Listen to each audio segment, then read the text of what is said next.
안녕하세요. 올해 딱 30이 되는 여자입니다. 현재 동갑내긴 남자친구와 결혼 이야기가 오고 간 지 조금 되었습니다. 진행은 딱히 나가지 않고 있어요. 양가 인사를 아직 안 했기 때문입니다. 저는 저희 부모님께 남자친구를 이미 소개시켰는데 남자친구의 경우가 조금 복잡해서 말입니다. 바보온달과 평강공주 이야기 정도는 아니겠지만 남자는 여자하기 나름이라는 말 믿고 정말 잘해보고 싶었어요. 지금은 몇 번을 생각해봐도 이게 맞는 건가 싶고 여러 고민을 하게 만듭니다. 남자친구는 저희 부모님 다음으로 저한테 잘해주는 사람이었어요. 그리고 그거 하나만 보고 결혼을 결심했고요. 그런데 남자친구한테는 저보다 더 소중한 사람이 있었네요. 그건 바로 남자친구의 어머니입니다. 부모님이 소중한 건 당연한 일이에요. 그게 잘못된 거라고 하는 말이 아니에요. 저 또한 결혼 후에 부모님께 효도는 당연한 거라고 생각하는 바이고요. 부모님이 계셨으니 현재 제가 있는 거고 받은 만큼 갚아드리는 건 당연한 거 아니겠어요? 제가 내로남불을 하겠다는 게 아닙니다. 하지만 남자친구 어머니의 이야기는 조금 경우가 다르거든요. 남자친구가 홀아버지 밑에서 힘들게 자랐다는 건 이미 알고 있는 사실이었는데 어머니의 이야기는 제게 먼저 해준 적이 없어요. 상처가 있는 것 같아서 꼬치꼬치 캐묻지 않았고 어렸을 때 돌아가셨겠거니 혹은 말 못할 사정이 있겠거니 하면서 넘겼어요. 궁금하지도 않았습니다. 그런데 저와 남자친구 둘 사이에 결혼 이야기가 오고 가면서 그때 처음으로 자초지종을 알게 되었습니다. 어머니는 남자친구와 남자친구의 동생이 어렸을 때 새살림 차려서 집을 나갔다고 하네요. 어려서 남자친구한테는 그게 받아들이기 힘든 큰 상처였었나 봐요. 심지어 어머님은 어디 야반도주를 해서 연락두절이 되셨던 것도 아니고 꽤나 가까이서 살고 계시기까지 했다고 합니다. 동생이 조금 자라서 엄마 찾으며 땡깡 부릴 때 남자친구가 동생을 데리고 어머님을 찾아가기까지 했었는데 어머님은 어린 자식들한테 찾아오지 말라고 단호하게 이야기를 하셨다고 했다고 하고요. 그냥 그런 슬픈 과거사가 있거니 생각했는데 남자친구의 말에는 어머님을 향한 반발심보다 그리움이 더 커 보였고 아버님에 대한 반발심마저 느껴졌습니다.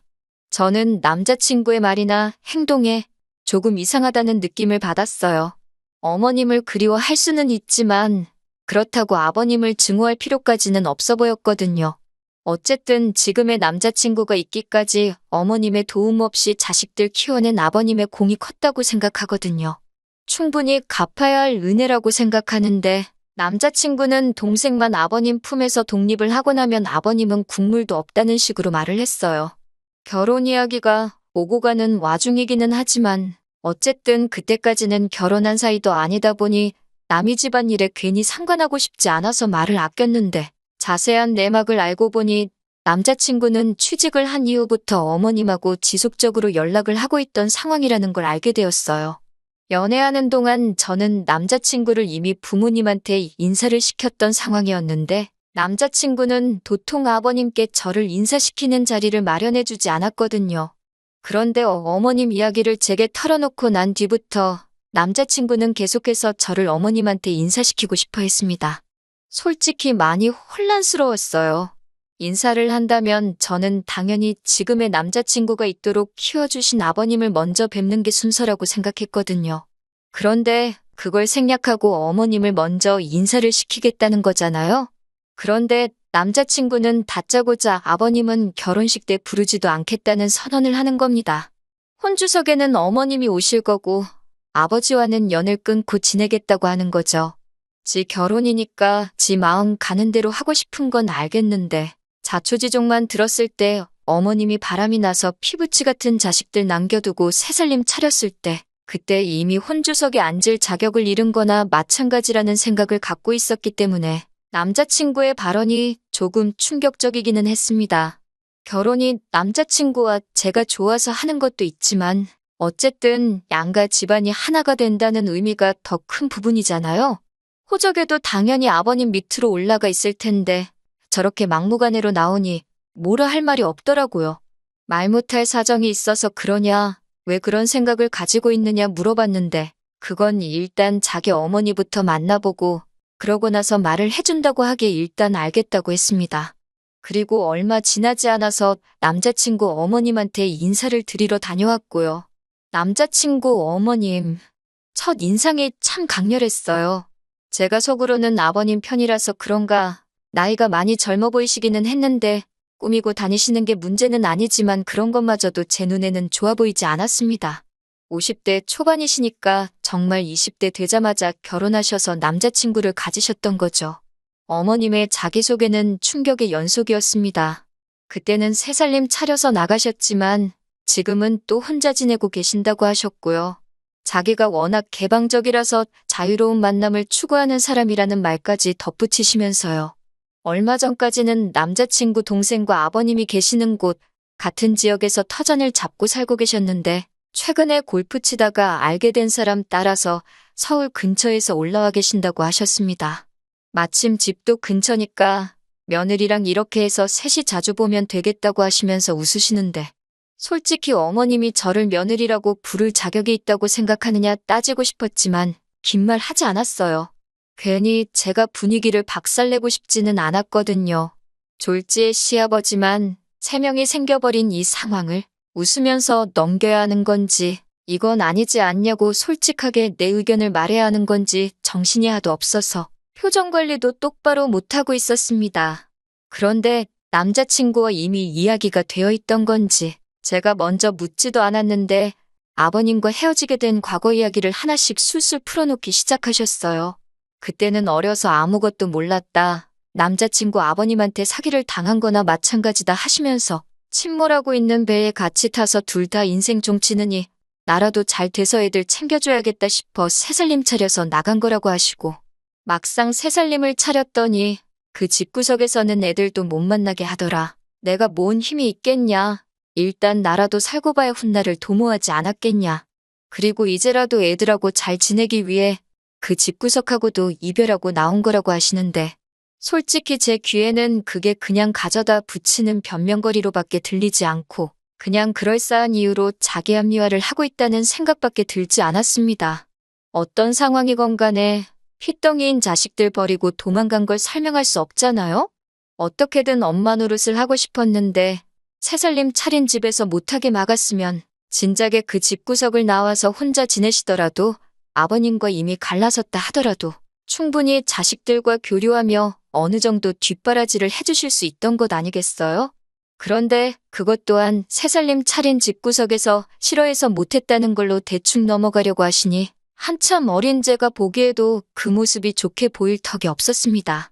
지금 혼자 계신다는 말도 솔직히 자식들 때문에 그런 건지 아니면 재벌은 남 못 주고 밖으로 돌다가 쫓겨난 건지 아무도 모르는 이야기 아닌가요? 그런데 남자친구 취직하고 나서 연락을 해오셨던 걸 보면 제 생각에는 후자에 더 힘이 실리는 이야기 같은데 제가 아버님 대변인으로 나와서 시시비비를 가리려고 나온 자리도 아니고 그때는 어머니 사랑 못 받고 자란 남자친구가 어머니와 함께 있는 것만으로도 너무 좋아 보여서 최대한 크게 따지고 들지는 않으려고 꾹꾹 참고 있었어요. 그동안 못 받은 어머니의 사랑을 받고 싶은 건지 효자 노릇을 하고 싶은 건지 주문한 음식이 나왔는데 어머님 드시기 편하라고 돈가스를 드시기 편하게 조각조각 하나씩 썰어주고 있는 모습을 보니 안쓰럽기도 하고 화가 나기도 하고 참 오만 가지 감정이 교차하더군요. 30살 저희들한테 맛있는 거 사주신다고 데려간 곳이 집 근처 돈가스 집인 것도 조금 그렇긴 했는데 제가 계산을 하려고 했는데 기어코 당신이 계산하신다고 하신 걸 보면 어머님이 정말 상황이 좋지 않은데 어떻게든 잘 해보고 싶다는 진심이 느껴지기도 하고 그때까지는 조금 지켜보자는 생각이었어요. 식사가 끝나고 나서 어머님이 이대로 헤어지기는 아쉽다고 하시면서 당신 집에 가서 과일이라도 먹고 가라고 하시기에 따라갔습니다. 새로 만나시는 분이 있다고 해서 저는 또 새살림을 차리신 건가 싶었는데 그게 아니더라고요. 어머님은 서울에 따로 집을 가지고 계신 건 아닌 것 같았고 연립주택에 새들어 살고 계셨어요. 방 한 개에 거실, 주방, 욕실 다 따로 있기는 했는데 사이즈가 그렇게 크지는 않았습니다. 골프 치다가 알게 된 사람 따라왔다는 말에 새살림 차려서 잘 지내시는가 보다 했는데 둘이서 아직 서로 알아가는 단계이다 보니 일단 급한 대로 작은 방 구해서 지내고 계신다고 하셨습니다. 그리고 그 좁아터진 집에서 과일을 먹으면서 이런저런 이야기를 나누는데 어머님께서 시커먼 속내가 잔뜩 담긴 한마디를 하시더라고요. 이렇게 셋이서 있으니까 너무 좋으시다고. 식사 자리에서는 이렇게 셋이 자주 보자고 하시던 말이 이번에는 그냥 이렇게 셋이서 알콩달콩 살아도 좋겠다고 살짝 돌려서 말을 꺼내시더라고요. 누가 들어도 우리 결혼하면 방 한 칸 내달라고 같이 사는 게 어떤지 저를 떠보려고 꺼내신 말로밖에 들리지 않았어요. 남자친구는 어머님 속뜻을 알고 그러는 건지 모르고 그러는 건지 그러면 참 좋겠다고 동조하면서 해실해실 웃고만 있었고요. 집에 돌아오는 길에 저는 이미 느낌이 쎄해서 이 결혼을 해서는 안 되겠다는 생각이 들었습니다. 그래서 남자친구한테 솔직하게 대답해달라고 하고 단도직입적으로 물어봤어요. 혹시 너 지금 결혼하면 어머님 모시고 살고 싶어서 밑밥 가는 거냐고요. 그러니 남자친구는 그게 무슨 소리냐입니다. 어머니는 어머니 인생이 있고 우리는 우리 인생이 있는 거 아니겠냐고 선은 확실하게 긋더라고요. 어머니는 지금 만나는 분도 계시고 한데 왜 우리랑 사시겠냐고 하면서 오히려 그런 질문을 한 저한테 지금 무슨 생각을 하는 거냐고 화를 내더라고요. 그래서 솔직한 제 심정을 이야기해줬습니다. 내가 느끼기엔 어머님이 우리가 결혼하게 되면 같이 살고 싶어 하시는 것처럼 보였다. 오늘 내 반응을 봤다면 알겠지만 솔직히 너 키워주신 아버님 무시하고 어머님이 혼주석에 앉아 계시게 하는 것도 맞다고 생각하지 않고 오늘 자리가 여러모로 나한테는 불편한 자리였다. 이런 식으로 그간 속안에 담아두었던 이야기를 다 꺼냈지요. 취직 후부터 연락을 하고 지냈다고 하는데 그러면 이제 2년 정도밖에 안 된 거거든요. 같이 사는 것도 아니고 어머니가 새로 만나시는 분 알고 나서 여기 올라오신 지는 또 반년 정도밖에 안 된 건데 언제부터 그렇게 어머님을 잘 알았다고. 남자친구는 우리 엄마 그런 사람 아니라고 하면서 저보고 너무 나쁘게만 보지 말라고 하는 겁니다. 사실 아버님이 다 잘못한 거라고 어머님 편을 들면서 말이죠.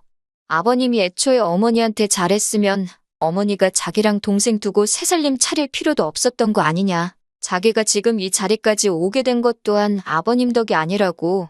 다 자기가 잘해서 여기까지 온 거 아니겠냐고. 그러니 그건 자기가 잘했기에 다 자기 덕이지 아버님 덕이 아니라고 하는 말인 겁니다. 누가 들으면 태어나자마자 지 혼자 벌어서 공부하고 학원 다니고 대학 가고 그랬는 줄 알겠는데 그건 또 아니거든요.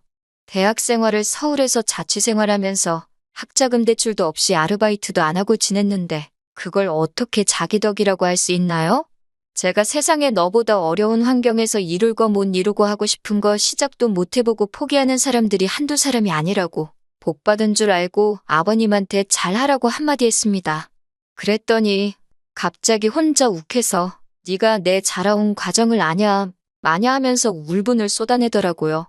근데 딱히 와닿지도 않는 게 솔직히 저도 부모님 밑에서 부족함 하나 없이 자라왔지만 저 또한 속에 담아둔 부분도 있고 불만 가졌던 부분도 있고 그 정도는 다들 한두 개씩 있는 게 아닌가 싶고 그냥 어리광에 투정 부리는 걸로밖에 안 들렸어요.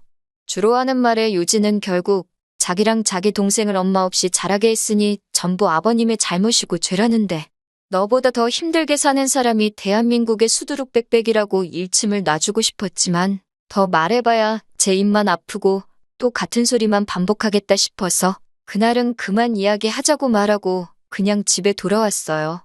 며칠 동안 만나자는 남자친구 연락을 이 핑계 저 핑계 대면서 피하고 혼자서 곰곰이 생각해보다가 결국 결론이 나지 않을 것 같아서 이렇게 사연을 적어봅니다. 남자친구의 어머니를 향한 그리움이 저렇게 뒤틀린 효심이 돼버린 것 같아서 걱정입니다. 이거 아무리 생각해도 결혼 잘 못하는 것 같은 생각이 들어서 고민이 많습니다. 한편으로는 다른 사람도 아니고 자기 어머니 일이기에 충분히 저럴 수 있다는 생각도 들고요. 정말 4년이라는 긴 시간 동안 연애하면서 저한테 화낸 적 단 한 번도 없었던 자상한 사람이거든요. 정말 성실하고 아버님이 혼자 지방에서 몸쓰는 힘든 일 하시면서도 남자친구 서울에 대학 보내고 자취시키고 할 정도로 공부도 잘했고 솔직히 흠잡을 곳 하나 없는 사람이거든요. 덕분에 남자친구의 아버님이 공이 더 크다고 생각하기도 하고요. 아무리 생각해도 저 혼자서는 도무지 답도 안 나올 것 같아서 여러분들 의견 좀 들어보려고 이렇게 사연 하나 보내봤습니다. 안녕하세요. 정확히 3주 만에 다시 찾아뵙네요. 이 상황을 두고 고민했던 제 자신이 다 바보 같다고 느껴질 정도로 치가 떨립니다. 결론부터 말씀드리자면 남자친구 머리채 한 움큼 뽑아버리고 거지 같은 집구석 탈탈 털어버리고 헤어졌어요. 지금은 깔끔하게 정리가 다 된 상태예요. 그렇게 엄마가 좋았으면 애초에 아버지랑 살지 말고 지네 엄마랑 붙어 살지. 아버지한테 받아먹을 건 다 받아먹고 이제 와서 왜 저러는지 정말 모르겠네요. 생각을 정리할 시간이 필요했기에 남자친구와 그동안은 되도록 만나지 않았습니다. 그런데 남자친구도 제가 별것도 아닌 이유를 말하면서 만나는 걸 피하니까 뭔가 눈치를 챘었나 봐요. 저한테 난데없이 아버님한테 인사드리러 가자고 하는 겁니다. 저랑 만나지 않았던 동안 어머님하고 무슨 일이 있었던 건지 심경의 변화가 있었던 건지 저는 몰랐죠.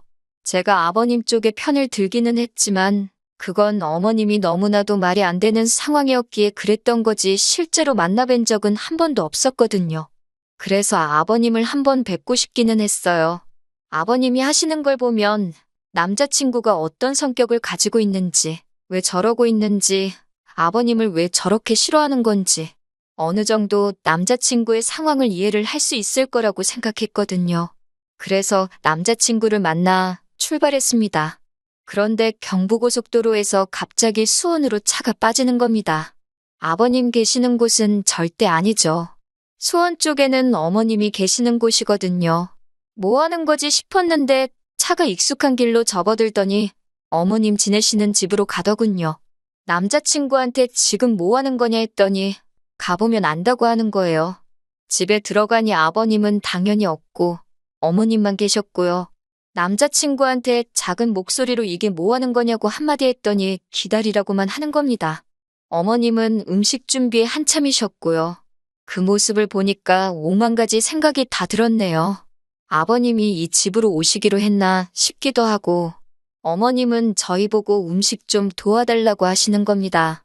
거실 한편에 교자상도 펴져 있고 준비하고 계시던 음식을 봐도 대충이 북어포니에서 있는 게 앞만 봐도 식사 때문에 준비하시는 건 아닌 것 같고 제사상이 아닌가 싶었습니다. 그런데 조금 혼란스러웠던 게 두 분이 이혼하신 거잖아요? 그러면 제사를 지낼 이유가 없지 않나 싶었어요. 어머님 쪽에서 남자 형제가 없어서 제사를 어머님이 가져오신 건가? 그런 생각까지 했습니다. 어머님 혼자 하기에는 음식이 많기도 했지만 저한테 사전에 아무런 말도 없이 음식 준비를 시키는 게 기분이 썩 좋지만은 않았어요. 그런데 어머님은 저보고 잘 보고 배우라고 하면서 앞으로는 다 제가 해야 할 일이라고 하시는 겁니다.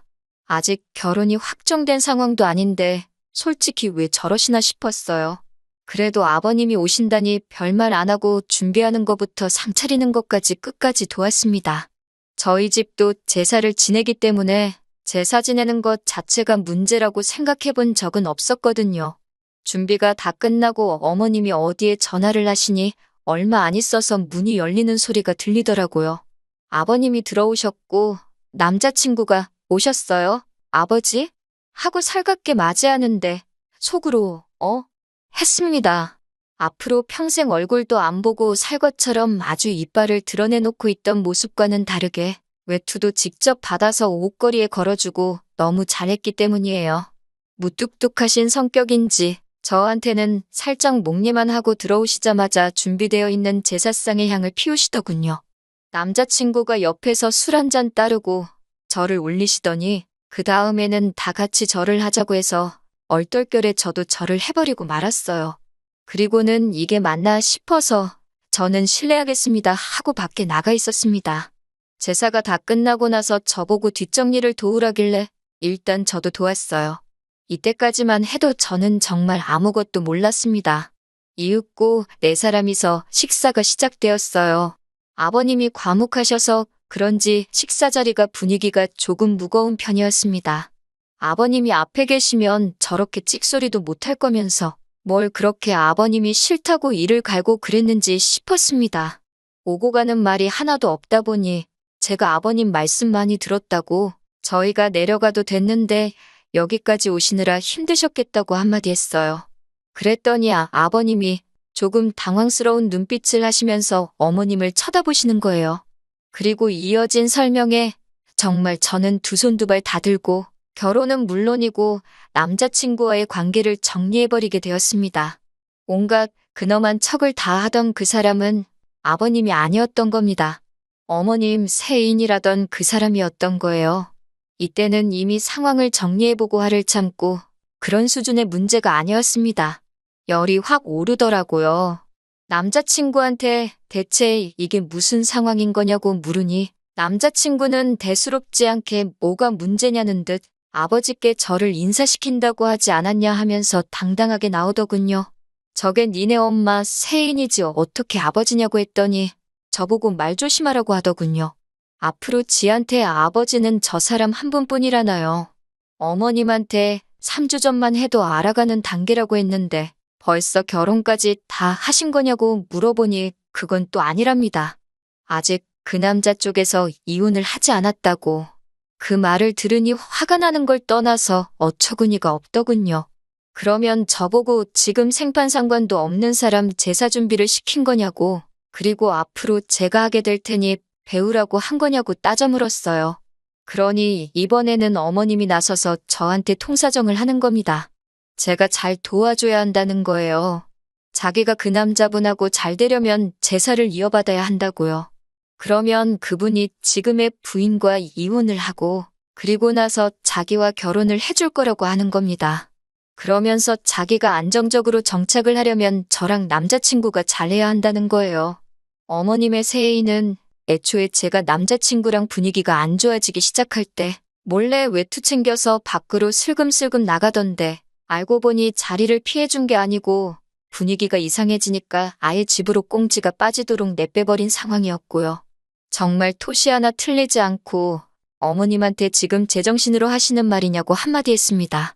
어머님이 잘 되기 위해서 지금 남의 집 귀신을 아직 결혼도 안 한 예비 며느리한테 떠넘기는 거냐고요.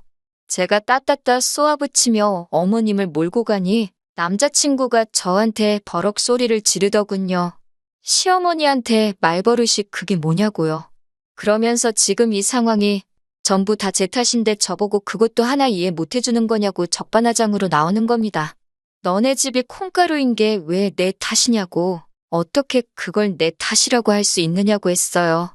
그랬더니 남자친구가 이유라고 설명한다는 말이 제가 어머님하고 합가할 생각이 없다고, 그건 싫다고 했지 않느냐고 하는 겁니다. 그러니 어머님이 하루라도 빨리 새살림을 또 차려서 첩질하는 게 아니라 그 집 구석 안방마님이 돼야지 자기도 안심하고 저랑 결혼을 할 수 있다는 거예요. 아주 속된 말로 이 정도면 아주 연병을 넘어서 예술이 아닌가 싶더라고요. 그대로 남자친구 머리를 한 움큼 집어서 겨우 나랑 이 꼴 보자고 여태껏 키워준 아버지 은혜도 저버리고 자식들 버리고 집 나가버린 어머니를 택한 거냐고 고래고래 소리를 질렀습니다. 머리채를 잡힌 남자친구가 이리저리 흔들리다가 바닥에 철푸덕하고 쓰러졌는데 제 손에 남자친구 머리카락이 한 움큼 잡혀 있더라고요. 나자빠져 있는 남자친구를 봐도 성질이 안 풀리길래 어머님한테도 사람이 그러는 거 아니라고, 염치가 얼마나 없으면 자식들 앞에 다시 나타날 생각을 하시냐. 자식들로 모자라 멀쩡한 집안 파탄내고 예비 며느리 등골까지 빨아먹으면서 살고 싶냐고 염치 좀 찾고 살라고 했습니다. 남자친구와 연락 없이 지내던 3주 동안 저도 어느 정도 마음 정리가 끝나가던 상황인지라 그렇게 집안을 아주 뒤집어 놓고 나오는데 신기하리만치 아쉬움이 전혀 없었고 오히려 깔끔하게 다 털고 정리해버릴 수 있었다는 사실에 속이 다 후련하더군요. 평소였으면 연락이라도 몇 번 왔었을 텐데 그동안 아무런 연락도 없는 걸 보니 잘못을 뉘우친 건지 아니면 남은 인생 이제 엄마한테 등골 쪽쪽 빨리면서 살기로 결심한 건지 저한테 아무런 연락이 없네요. 차라리 잘 된 것 같아요. 4년 연애한 시간이 허송세월로 느껴질 만큼 허무하지만 오히려 제가 정리 못하고 이 관계를 질질 끌고 갔다면 아마 저도 화병 때문에 제명에 못 살았을 겁니다. 더 더러운 꼴 보기 전에 빠른 결심을 한 게 잘했다 싶어요. 한편으로는 제가 그동안 엄청 착하게 살아왔나 싶기도 하고 어머님한테 고마운 부분도 있기도 해요. 괜히 저랑 남자친구가 결혼하고 나서 남자친구 앞에 나타났다면 그건 그거대로 더 큰일이었을 테니까요. 깔끔하게 결혼 이야기 오고 가기도 전에 정리할 수 있는 계기를 주셔서 말입니다. 어떻게 보면 지옥 불구덩이에 발을 담그기 전에 하늘이 제게 기회를 주신 게 아닌가 하는 생각마저 들어요. 이런 기회를 주신 것에 대해 항상 감사하며 앞으로도 항상 착한 일만 하면서 살아야겠습니다.